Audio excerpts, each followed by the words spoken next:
Sumatera Selatan yang juga didampingi oleh Gubernur Sumatera Selatan Bapak Haji Herman Deru dan Bupati Banyuasin. Pembentukan Koperasi Merah Putih di Kelurahan Talangkeramat Banyuasin dihadiri Menko Pangan Zulkifli Hasan, Menteri Koperasi Budi Aris Setiadi, Wamendagri Bima Arya Sugiarto, serta Gubernur Sumatera Selatan dan Bupati Banyuasin.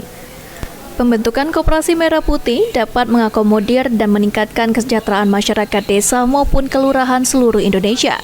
Nantinya setiap koperasi dapat mengajukan pinjaman dana maksimal 3 miliar rupiah untuk pendanaan koperasi. Namun dana tersebut bukan hibah, melainkan pinjaman yang harus dikembalikan sesuai dengan ketentuan yang berlaku. Koperasi Merah Putih juga bisa membentuk usaha-usaha yang ada di dalam koperasi, seperti sembako, pangkalan LPG, hingga mengakomodir alsintan dan membeli hasil pangan petani. Sekarang koperasi itu kita pikirkan usahanya dulu. Setelah usahanya, Bapak Ibu yang tadi terpilih sebagai kita bentuk koperasinya, ya baru nanti dikasih pinjaman. Jadi bukan bagi-bagi uang dari APBN, bukan ya. Ini pelapor pinjaman. Karena usahanya sudah jelas.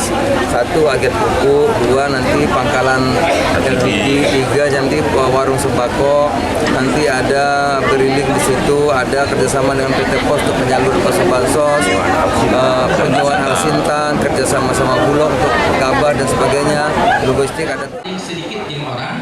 Sementara itu, Ketua Koperasi Merah Putih Kelurahan Talangkeramat, Aziz Anwar mengatakan, Kelurahan Talangkeramat yang menjadi potensi yaitu gerai sembako, pangkalan LPG, simpan pinjam dan juga pertanian, dan akan menjadi skala prioritas. Mengenai modal awal tergantung dari kebutuhan setiap koperasi untuk pendirian dengan cara mengajukan ke Dinas Koperasi Kabupaten dan Provinsi.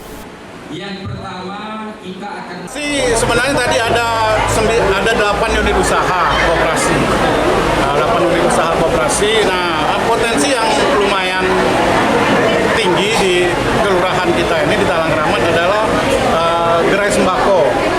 Gerai sembako, pangkalan gas, karena kita di sini ada 1 stasiun pengisian gas dan beberapa agen-agen besar. Mungkin kita bisa bekerja sama dengan mereka, dan terakhir juga bisa menjadi yang pasti biasanya koperasi tidak jauh dari simpan pinjam. Seperti Koperasi Merah Putih yang dibentuk di setiap kelurahan menjadi salah satu upaya dari pemerintah untuk dapat mensejahterakan masyarakat dan menghidupkan kembali koperasi di setiap desa dan kelurahan. Ilham Wahyudi, PAL TV.